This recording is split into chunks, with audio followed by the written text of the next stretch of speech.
So now we're with Fabio, and Fabio, we're gonna get you to walk us through this cool stuff that you've got. I love this. I love the sound effects. I love all the apps that you've got for it. I want one actually for my basement. So I think I'll let you do all the talking so that you can show us exactly what's going on here. So maybe walk us through it.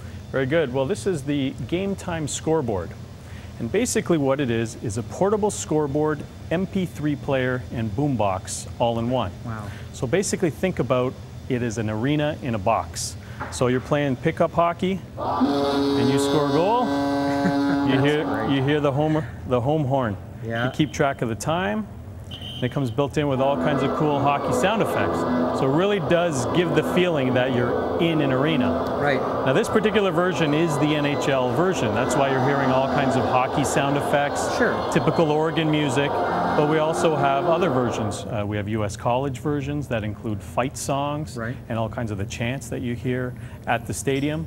And then we also have a generic version called the Game-Time Scoreboard, which is great for any sport, for basketball, volleyball, soccer, hockey. It's really, really adaptable to any sport. Right, and I noticed that you can interchange these as well, kind of, you know, make them your own. Absolutely. I saw that you had a few different things around here. You got it, yeah. Each of the face plates, they're spring-loaded and customizable, and that allows us to do, again, all the different versions. That's great. For instance, you know, for the Florida Gators, if you wanted to hear the Florida Gators chant, you just pop that in the sound effects slot, and you're at the swamp. Wow, isn't that something? Yeah, and now, what do you have here on your iPad? It looks like you've got another app. Yeah, the iPad here is actually just showing you some screenshots of a basically a mobile version of one of our board games. Okay. And we work with a Toronto inventor who developed this board game called Gridstones. Okay. And we're in development of the app version.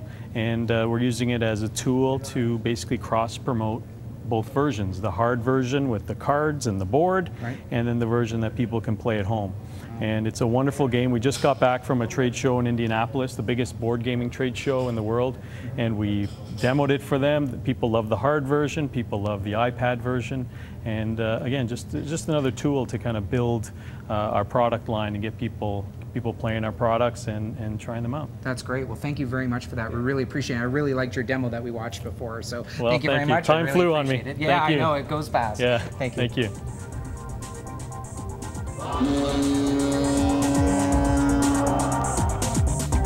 So we're here with Dave and Sean from DevTrust. So thank you very much, folks, for having us here. And I see that you have some of your wares here to show us. So how about you walk us through some of the technology that you have to offer and what it is that you're trying to do? Sure, sure. We started back in 1987 specializing in training consulting for equipment.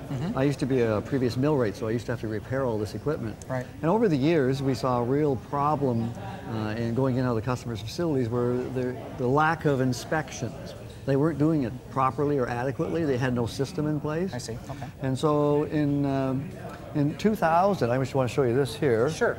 We created a vehicle-specific inspection checklist books for the industry. This one here is for forklifts, and we have them for fire trucks and chainsaws and mowers and all kinds of things. Sure. All of these things are required by law to be inspected. Oh, okay. Prior to using them. So as you would expect that that dump truck going down the road was inspected that morning. Okay. So when the economy went slow a little bit in 08, we decided to look for the future and decided to create the electronic inspections. Oh, so whereby these people now, if they've got the smartphones and the BlackBerries and the iPads and all that, they can actually now do that inspection right on that electronic device. Wow, that's great. So and all that information goes back to their head office. Is that how it works? It goes to wherever they want it to go to. Yep, they can set it up on the back side of the management. We have a system called LAPS. It's location, assets, personnel, and you sync that. Okay. And so they can go in and register their locations. Right. It could be, would you say, a Calgary warehouse. They can register the assets that are in that location, and they can register the people that are certified to operate those assets at that location and sync it all together. I understand. And so it really allows them to better manage their assets and their people. That's great. That's great. So now this is your product here? Yes. Is that what we're looking at? Okay. So maybe just walk us through some of the steps here. Okay, so this is our website. It's www.thechecker.net. Okay. And the checker is the product. On here you will see a sample that people can test that out here. I will go there in a second here. But over on the electronic side we have all of our electronic, this is our library actually. Right. Okay, where people can go in and they will select the electronic forms that they want to use. I see. Okay. Okay, so they can just roll through them. We have them for ATVs and all kinds of good stuff. Gotcha. Okay, and then they will go into the pay section and pay for what they want to use. Right. Okay, which I can show you here for just a second here. And I'm running live, so it's okay. Yeah, and so they're just going to go in and select. I mean, they can try out. You're not buying software. Right, right. Okay, you're buying usage. Of course. And so they can go in and they can, if they want to try out, they can select 3 different form types for $100, and they can do 200 inspections with it and see if it works for them. I see. Yeah. I see. So well, that's fantastic. Yeah. So you really kind of save a lot of time and also a lot of paper. So these forms now, they're all electronic. Yes. Is any paper passing any hands, or is this a great way of reducing, No. reusing and recycling, so to speak? Well, the paper that passes hands is our books. Right? Yeah, But those are recyclable too. I see. So they're both actually they're both green products. So, Right. Yeah. So. Oh, that's fantastic. But let's go. I can quickly just show you on the sample here, the electronic samples. Right. Where somebody can go in, check out our site. They can.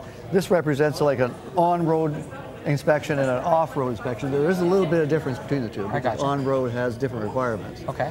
Okay, but it's very simple to use. I can go in there, select out a sample here. Come on, there we go. I see. I'll just put in an email. I only have to do this because it's a sample. Of course, yeah. That's so we can talk to you after. Exactly, yeah. That's what it's for. Okay.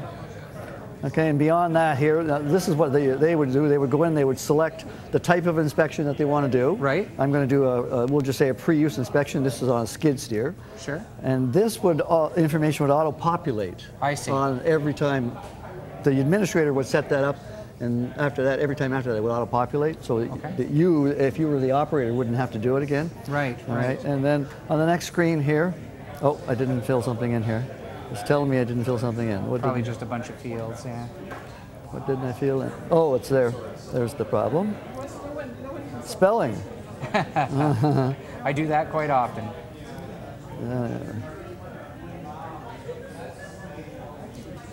There we go.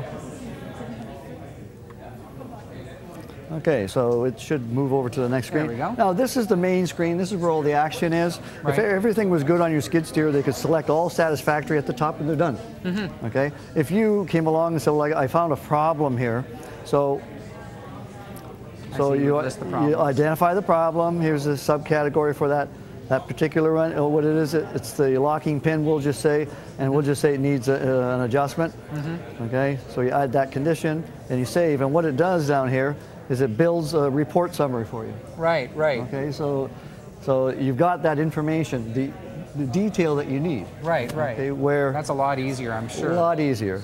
And if everything is okay, you can just select an item here, say it's like this item here. Okay, item okay and save over here. Mm-hmm.